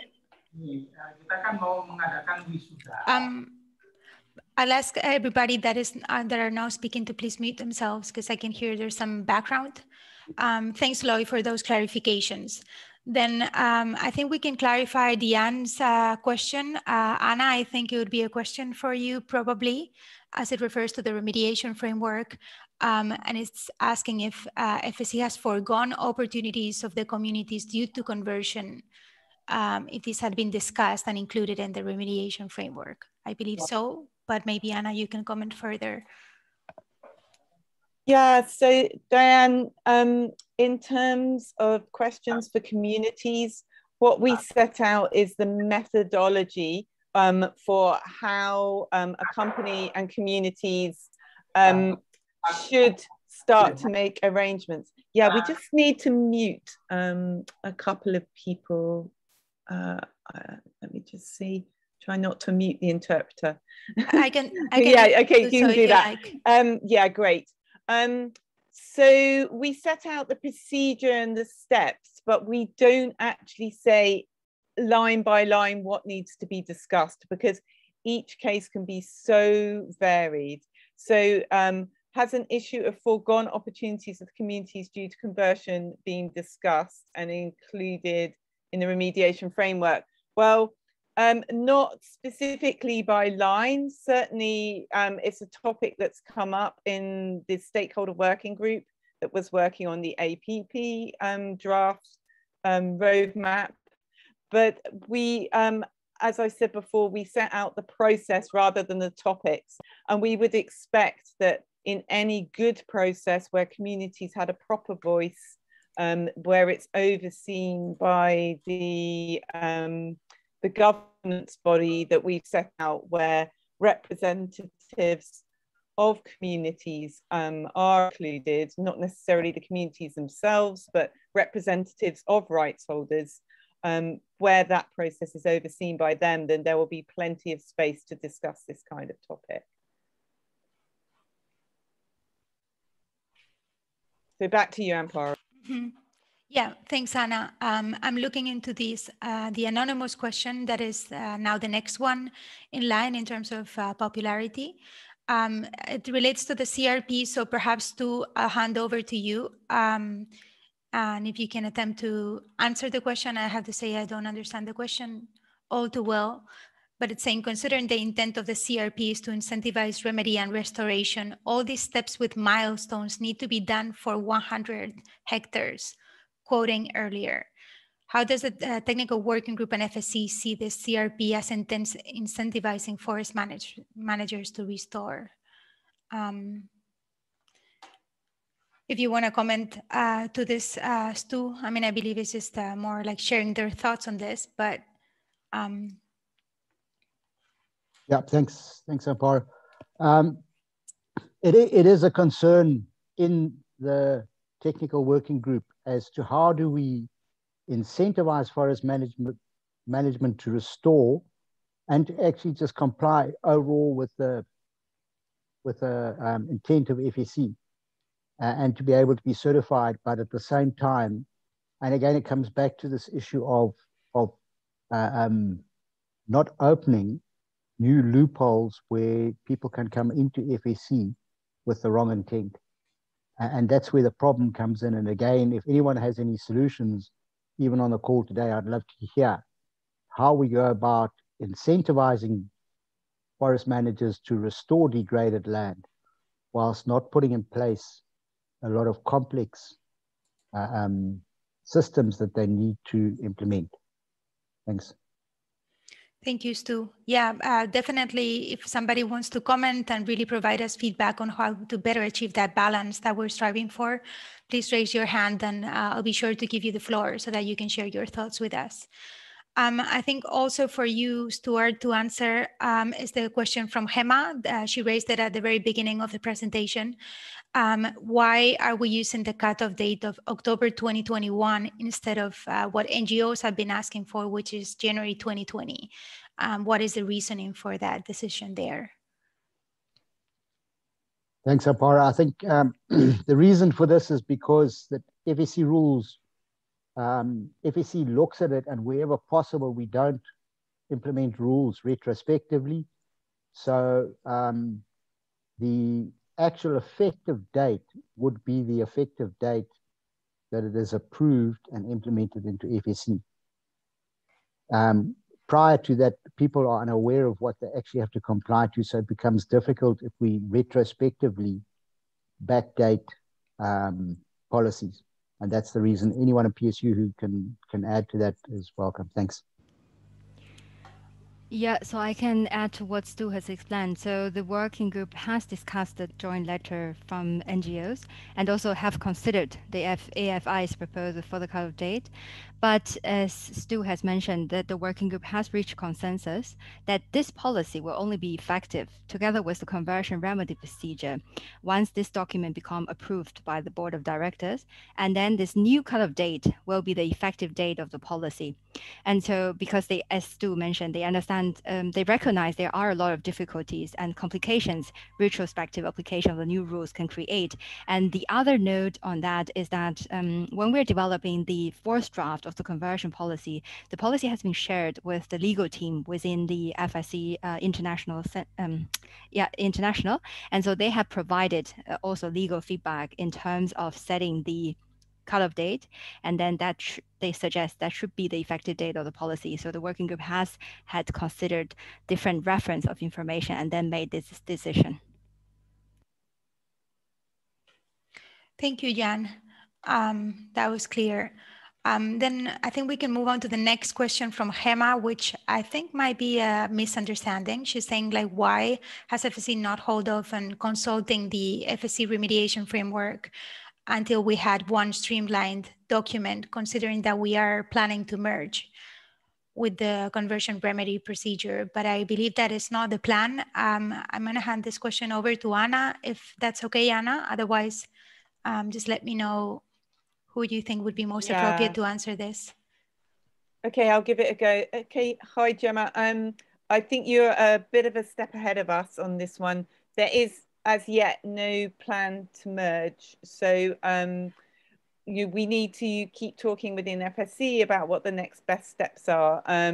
It is possibility that some kind of greater integration is the best way to go, but yeah, there isn't a plan to merge as such, or certainly not yet.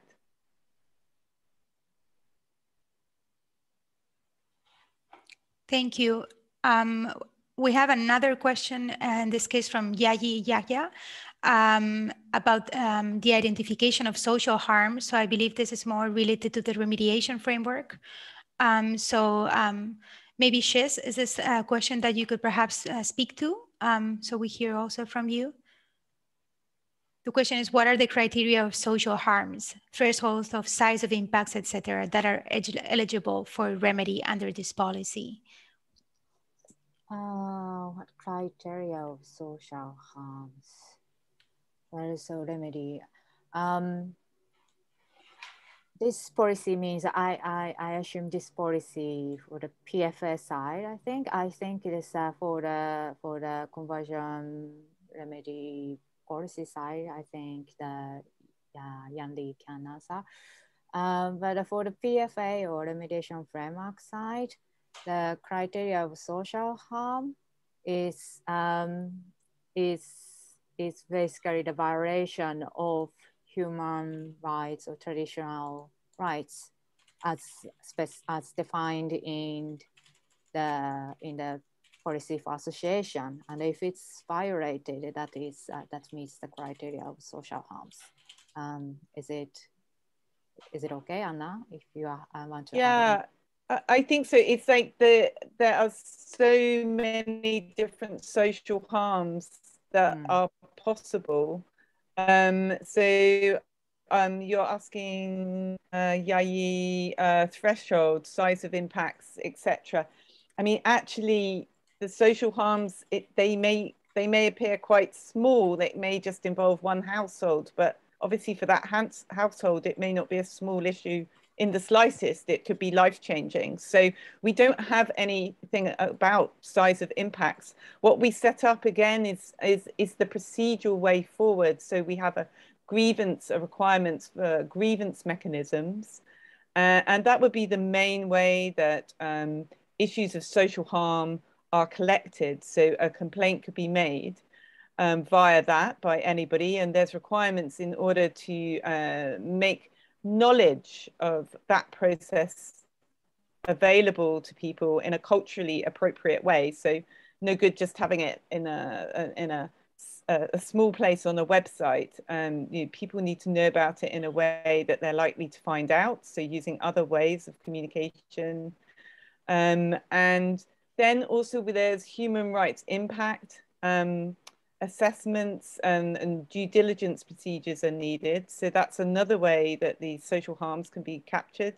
And then also when it's known that there's an issue and having really entered into the kind of the substance of a roadmap, then in the actual remedy section of the remediation framework, which will form the roadmap, then the need to map areas, so thing as well, and that also fits in with the human rights due diligence process. So there's kind of several ways that will feed into having a directory of harm, or having a place where you're collecting all of these cases of harm, and then actually seeing where those are in terms of mapping. So, but there isn't actually a threshold as such. So we'll make it clearer that there is no threshold. I think that's our take home from this question. Thank you, Anna. Stu, if you want to add anything to this, please let us know to this question. Otherwise, thanks, Amparo. Yeah, would you like to comment on this? Just very quickly, sure. I think also one of the reasons why there's independent social assessors. So first of all, the independent social assessors can make sure the message is clear to affected parties as to how FSC views this. And the second thing is those independent social assessors can look at it to determine the threshold of an impact and who actually has a right. Thanks. Thank you. I think, Anna, the next question is again over to you. This comes from Alan Smith, and he's asking about what are the methodologies and due diligence that is required as part of the remediation framework.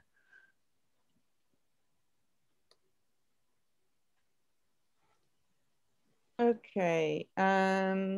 Is the incorporation of a due diligence methodology required? Yes, absolutely, Alan. It is. Two kinds of due diligence methodology: human rights due diligence and environmental due diligence. Those are captured in what we call section U. It's the first section, and it's the universal requirements section. And this is like the, it's a procedural infrastructure that is needed in any business that means to do business well and minimizing its impacts. So that's where the requirement for a grievance procedure sits, and the two separate but definitely sister requirements for two kinds of due diligence methodology. So yes, we've got that. Thanks, Alan. Back to you, Amparo. Thank you. Following the order that we have in Slido, there's a comment from Diane, but I don't think we need to get into that in too much detail. She's commenting that there's a need to strengthen the engagement. I think on that, what would be helpful is if you can provide us feedback on how specifically you think we should improve our engagement or do more of this engagement that you're saying that needs to be strengthened. Because I believe that's what we're striving for. So actually having like specific input from your end would be most helpful there. We have then a question from Alan that refers to ownership loopholes, and I'm honestly not so sure what those loopholes he's referring to are. I wonder, Alan, if you would like to speak and share your thoughts on this. Would that be possible? Yeah, sure. Can you hear me? Yes. Okay, it's quite simple. It really relates to Grant's comment. How can FSC establish who owns what? It's particularly common, I think, in Southeast Asia, that companies can spread their ownership amongst family members, set up shadow companies.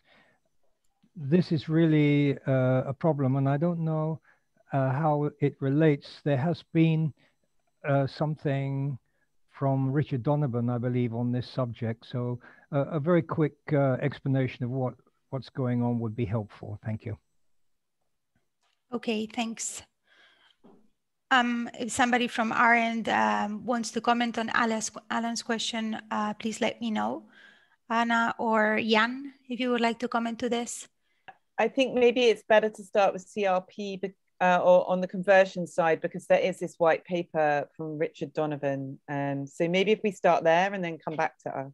Okay, Jan, would you be the person commenting on this point? Yeah. Thank you, Alan, for reminding on the white paper on conversion. So this currently this white paper is being finalized, and in order to help the readers understand it more, because it's really, really long and complicated, and so what PSU is working on is to provide a FAQ and to highlight what are the key analysis results from the white paper, like what are the different type of loopholes, and then what would be the what are the tensions behind each type, and what would be the proposal to close the ownership loophole, and what are the proposed partial remediation, as you can say, in terms of for those organizations not involved in conversion but acquired converted area, and what are the other considerations, like for example what you guys are discussing, like government's role in this conversion issue. So all those will be captured in a FAQ, and we aim to have it published as soon as possible. And this, you will be able to find it on the conversion policy webpage as well. Thank you, Jan. There's a follow-up question in terms of transparency and accessibility of information that comes from Hema. And she's asking if stakeholders will have access to the latest draft on the conversion policy before the board vote on the approval of the policy. Would this be the case, Jan? So honestly, we cannot promise anything because currently we're still really finalizing this principle 3 in the policy for those organizations not involved in conversion. And so it really depends on the finalization status, and then we can decide if we really have a window opportunity to publish it. Okay, so I suppose there will be more information provided on this point at a later stage. Great, thank you. Very quickly, then a question that Jim Hayes raised at the very beginning of the webinar. It is a misunderstanding. I think it was clarified in the chat. These frameworks are actually looking to providing social and environmental remedy for conversion after 1994. So the idea would be that, yes, potentially they could be certified. Jan, please do correct me if I've said something that is not accurate. Yeah, so I think we have clarified Jim Hayes' question as well. Then we have a question, an anonymous question. Perhaps it was in Zoom and then we didn't copy the name of the stakeholder. And asking about suppliers, supply chains. Question based on scenario, while a company is being reassociated with FSC and accepts a new supplier who complies with the FSC policy for association, would the supplier be subject to enter conversion since 1994 as well? Rather complex question. Perhaps I'll hand this over to Shiz if you feel comfortable answering this question. Maybe you understand it better than I do. I'm not sure, but yeah. So it's a scenario is a company is being associated, means after ending this association, right? And accept the new suppliers who comply with FSC PFA, subject to enter conversion. So I think we need to clarify what's this new conversion rule is applied. And I think there's a policy on conversion. If I'm wrong, please correct me, Yanli or Loy. So conversion is only talking about directly or indirectly related. So that means directly means the company directly involved in a conversion, or indirectly means the company within the same group, not the supply chain. So that's something we need to clarify here for this scenario. So that if this supplier is just the independent suppliers, no relation to the company at all, as a corporate group, then this is not the subject to the enter conversion rule. Yeah. Thank you, Shiz, for that clarification. I wanted to mention that we know we are already over the time that we booked for today. We definitely respect your time and value it. So if you want to stay with us, that would of course be great. We have 5 more questions to cover. So I think it's interesting for all of us to really hear the responses to that. If you can stay, please do so. If not, then thank you so much for your participation today. But we were going to try to tackle everything in the most efficient way that we can. The next question is for Lloyd Jones directly, and it comes from Muhtaman, and it's again commenting on the mining aspect that was mentioned earlier. Lloyd, would you be able to answer this question?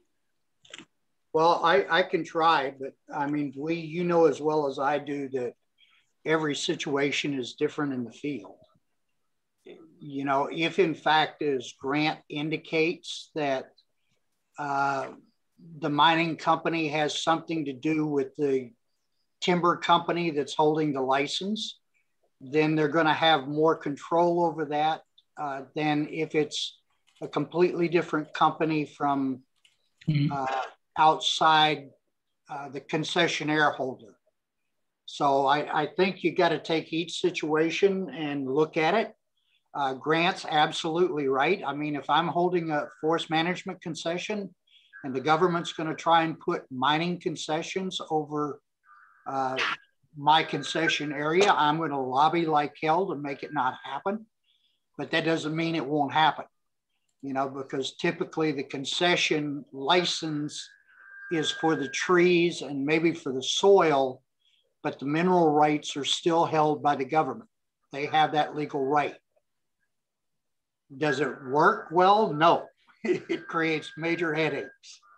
But I don't know, I haven't heard about it in a few years, so I'm hoping it's getting better. In fact, the latest issue I heard is in Northeast Australia with an indigenous people's lands, but let's hope at some point it starts getting better.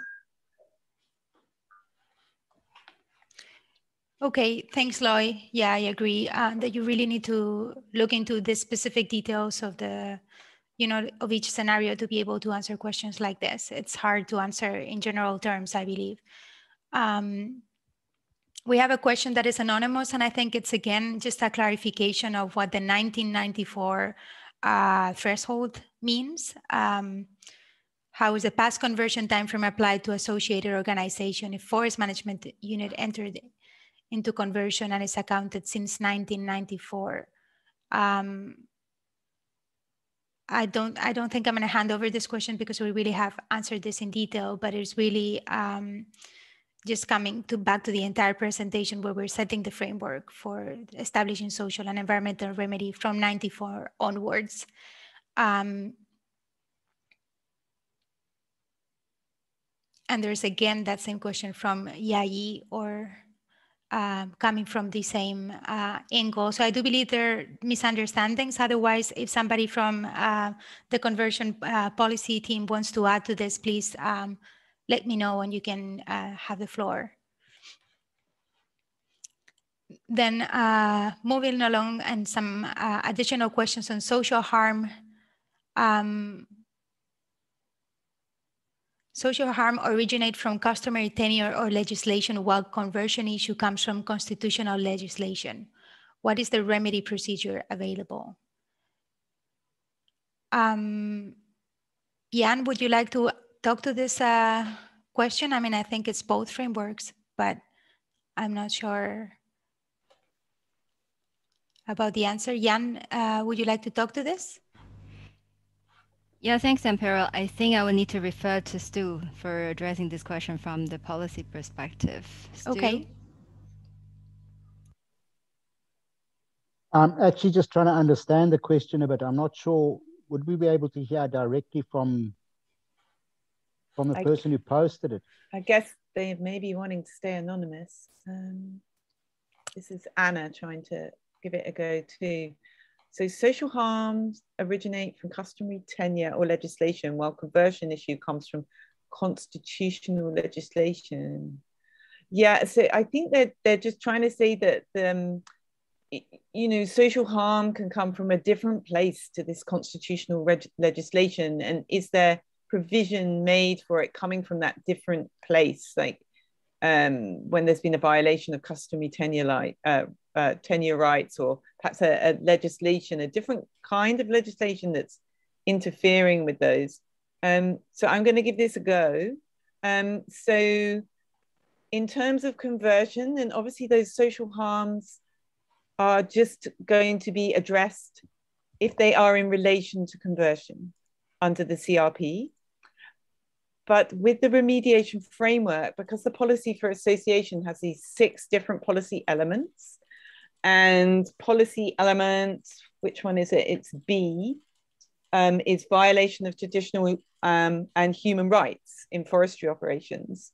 So the policy for association will capture this scenario of any social harm that is coming from a violation of traditional rights or a violation of human rights. And so that will be regardless of any conversion or any, it doesn't matter what is the root cause of that, whether it was a constitutional, if it was a constitutional legislation. Perhaps you're also thinking about what we were talking about in terms of the mining and that kind of, when law trumps over everything, and that you can't, as a company, ignore the law, so you have to do something. So yes, there could be tricky situations where a company is forced into something by the law, but certainly if customary tenure rights are being violated, then we would expect the remediation framework to come into play and yes, the policy for association coming into play in that situation. We probably need a bit more information there, but I hope I've given some clarification. Anna? I think it may also be to do with the issue around tenure and security of tenure, where in many countries, customary tenure is not recognized that's in right. law. That's right. And this may be where it's coming from. And again, as you said, this comes back to that process of engagement with stakeholders in relation to violation of human rights. That's and right. I think both of the procedure and the framework cover the fact that there needs to be engagement recognizing customary tenure. Completely, yeah. And just to be super clear for everyone, the policy for association, this policy element B, violation of traditional and human rights and forestry operations, that's traditional rights. If they're violated, even if they aren't protected in law, then it still counts. You know, they don't need to have legal protection for there to have been a violation to have taken place, because we recognize that FSC recognizes that in so many places that legal recognition is not yet enshrined in the law. Ever since our 1994 principles and criteria, we have always placed customary tenure and customary rights almost at the same level as legal rights. That's right, Loy. I hope that's reassuring to the anonymous questioner there. I hope so too. Then we are doing pretty good in terms of time. I mean, we are past the 12 a.m. or p.m. that we had identified, but we only have one more question, which is not an easy one, but rather straightforward. I think they're asking if FSC would reconsider extending the consultation periods or the deadlines that initially are planned for the 14th and the 21st of August for later, considering the COVID situation in Indonesia that is perhaps making it more complicated for some people to participate. In principle, these are the dates that have been defined, and any changes to that would need to be discussed. So if there's any changes to this, we'll make sure that we let you know. Otherwise, these dates remain, but of course, there's other consultations that are going to happen. So for example, for the remediation framework, this is only consultation 1, but we're planning a second consultation later. So we hope that one way or the other, we will get your input into this process. So other than that, I think we have covered all the questions today. Thank you for all of you that have stayed longer than initially planned. Nabila, if it's okay for you, then we can maybe launch that word poll and invite our participants to really comment on how they feel about today's webinar. We know the topic is confusing, but hopefully you have gained some further understanding on this. So please feel free to type in some words and like share with the rest. Nobody sees who you are, so you can be honest.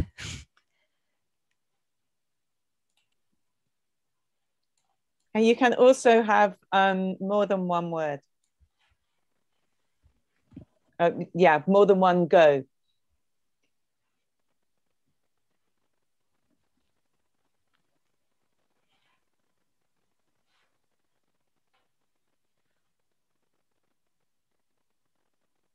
Or give it 1-2 minutes for people to type in something if they feel like sharing.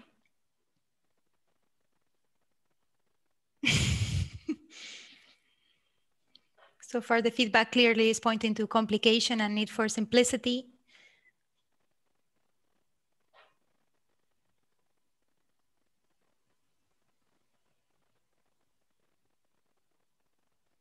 Some positive feedback there too, useful.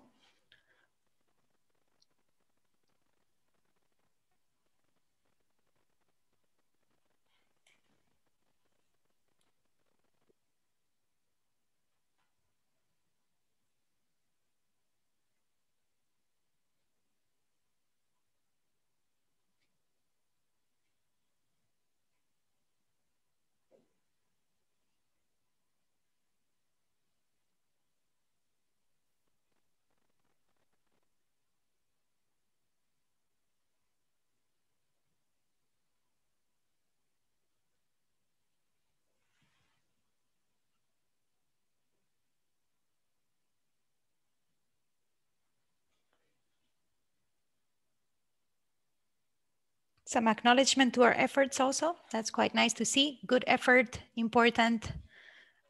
So there's lots of feedback here.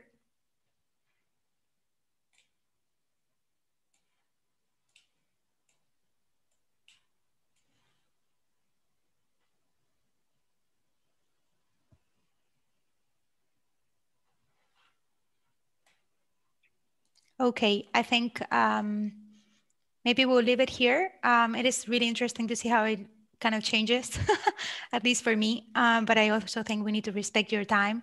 So maybe Nabila will put an end to this poll. I think you need to click on share the poll or so, but I'm honestly not sure. Otherwise, we'll keep record of this and Slido. And then we just go back to the presentation. We have one more slide just to wrap up. And yeah, we will all let you continue with your day and think about other things that are not social and environmental remedy. So Nabila, if you can go back to the presentation, to the very last slide.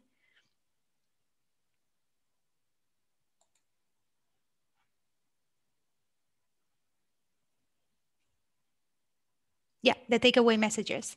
Exactly. So we just wanted to reinforce, this is something that we have said many times throughout today, but just so that you really remember that everything that we have presented today is work in progress.